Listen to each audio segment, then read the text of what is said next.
Hey, thanks for joining us. I'm Kent Justice, your host for This Week in Jacksonville Business Edition. And this week, the connection between arts and culture and community and success in our region. Diana Donovan is our guest today, Cultural Council of Greater Jacksonville Executive Director, somebody I've had the privilege of knowing for a few years now. You always bring excitement and energy.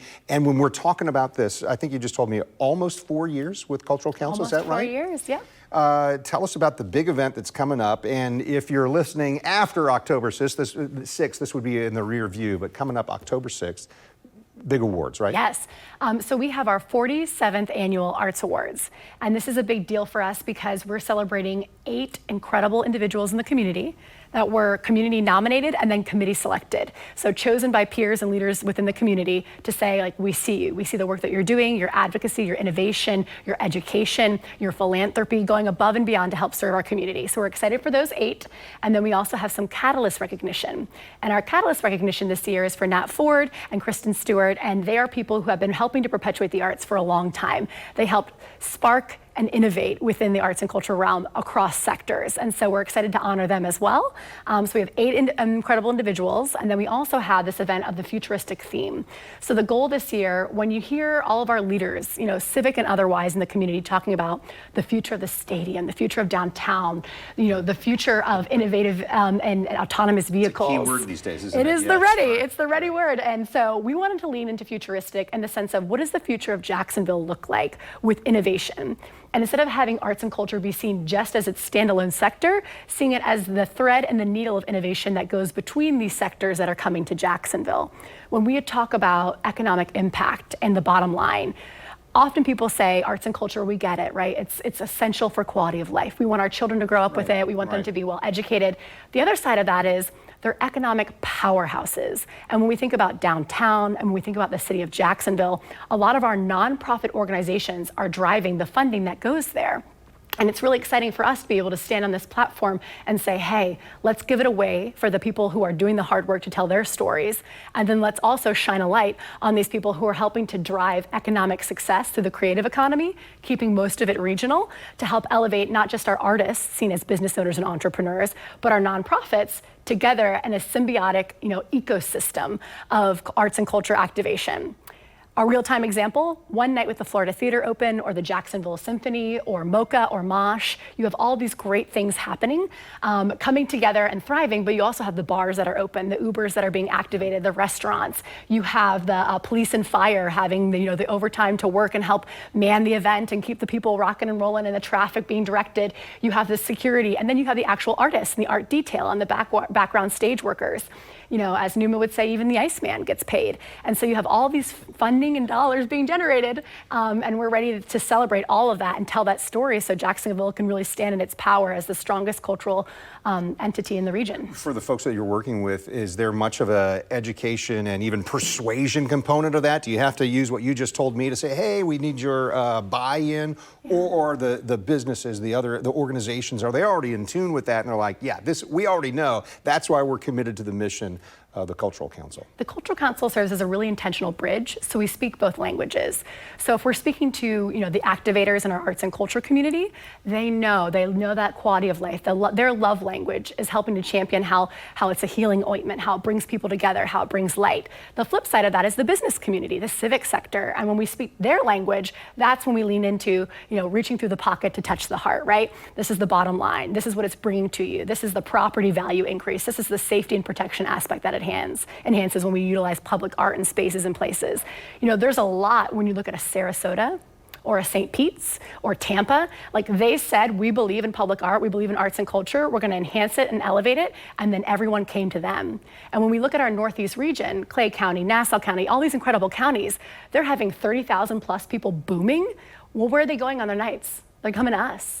Our tourism numbers are rivaling that of the Jaguars soon because people are looking for something to do. What do you do in Jacksonville on a Friday night? What do you do on a Saturday night? On our website, we leverage all of the community calendars we can find within arts and culture, and we're adding more and building more to have it be as robust as possible with our cultural service grantees, Visit Jacksonville as a partner, DVI, all these people helping to share the good word of what's a date night? What's more core memories?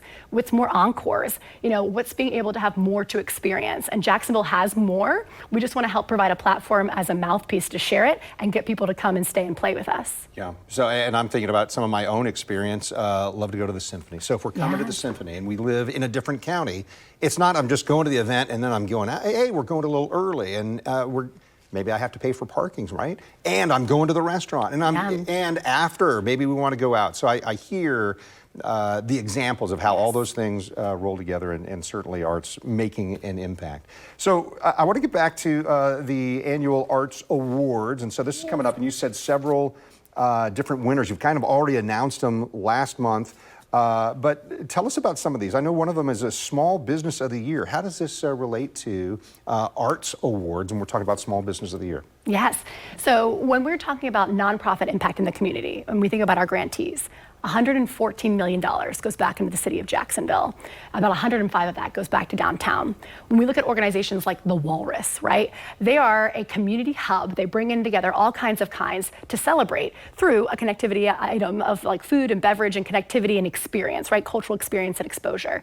Small businesses, when they activate around culture and they activate around not just culture, but community and that exposure to experience, people want to come back for more. Because whatever preconceived notion you have about a place or space, once you experience it, you meet the people, you build those relationships, you want to come back for more. And when we think about small businesses to larger businesses, we expect our leaders to carry the weight, but our small businesses are the lifeblood of Jacksonville, and we want to keep funding in the region to help us be healthy. So even when we look at public art, for example, and these Arts Awards winners who are being highlighted for all their good work, we think about the installers and the fabricators and keeping that funding from the engineering perspective here.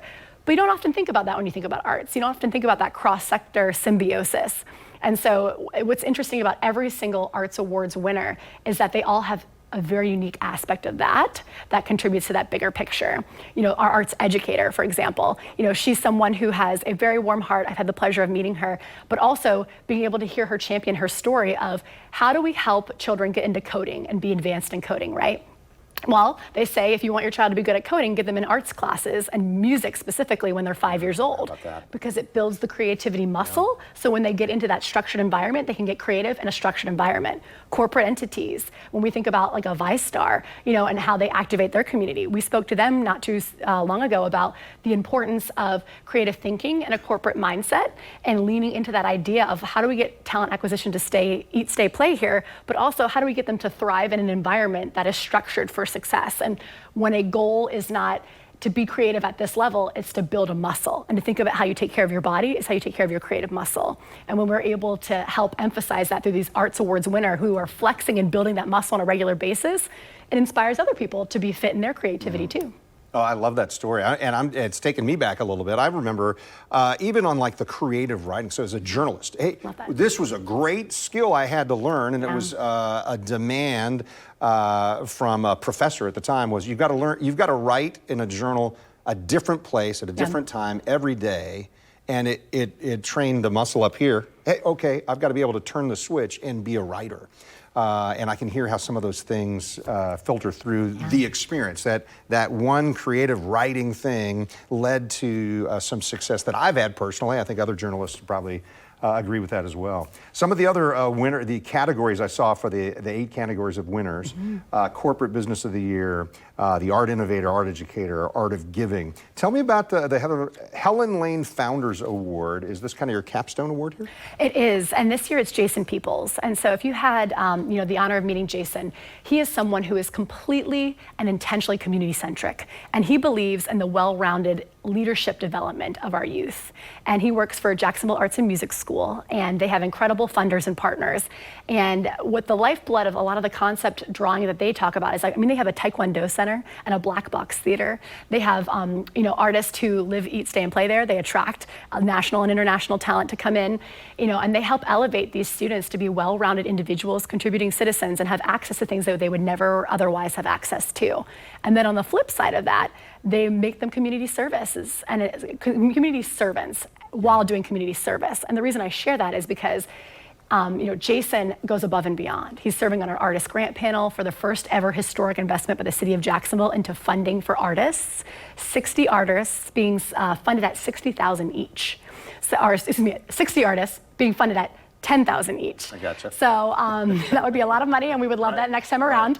But being able to lean into this artist grant for the first time, it's us being able to be that financial steward, auditing compliance, making sure the funding is spent correctly, but also that the artists get to create and innovate, and also as entrepreneurs can build and celebrate Jacksonville as a city. And Jason is helping to chair that selection panel.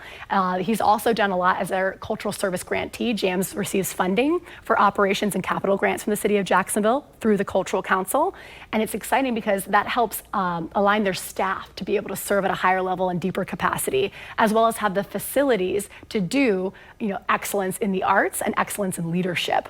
So when we think about leadership-minded people, Jason really helps bridge those gaps of cross-sector development. But also, when you think about athletics, right? Like, how much did athletics play a part in people being able to be team players, being able to serve and build, and their own actual physical muscle building, helping to understand how to control their bodies and patience and temperance. Those things are critical. And so learning that through the arts, learning that through physical body movement, being able to marry all of those things and speaking that language fluently, we're going to have a better city because our generation behind us is going to carry that weight as the next, center of leadership and compassion in our city.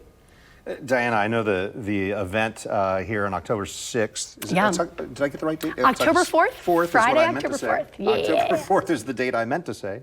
I know that's a fundraiser. I know that, and I didn't necessarily plan on talking about this, but I know that for several organizations throughout Florida, the governor's veto pen came out and made a kind of a negative impact on some of that. Is there a need that the Cultural Council has because of something like that? Yeah, so this was a heavy-hitting year for us. From the statewide perspective, Duval County got hit by about $2.6 million in cuts. And out of that $2.6 million, 2.1 were our cultural service grantees, and that's the nonprofit specific community. So these are nonprofits getting cut by a cumulative 2.1. Not a drop in a bucket for these organizations. No, and a lot of them are sometimes have a lot of volunteer staff, or they have one executive director. So this changes the livelihood of how they already and running operate. on the slim. And us being able to help stand in that gap for them is championing funding from the city, because the city and state funding can help match each other's. The Cultural Council individually was also hit by the cuts. And so as a regranting agency, 92 cents on every dollar goes back to the community. That's almost 20% above the nonprofit average. So we are truly, in our identity and our core mission and vision and values, a regranting agency. We want funding to go to the nexus point of impact and innovation. And in order to be able to do that, private funding is just as critical as public. So when you have public funding being cut locally or statewide, and then you look at private funding, it's how do we help marry these things? How do we create matches with our partners? How do we work corporately and with individual private donors to say, help us get this funding to where it needs to be? Help us matchmake it, right? We want to be a matchmaker of funding and also a financial steward. I think it's critical to understand that you don't just take funding and throw it like confetti. You have to have parameters and structure. And being a long-standing regranting agency with the city for multiple decades, it helps us to perpetuate that with private funding when the need arises, especially when public cuts happen.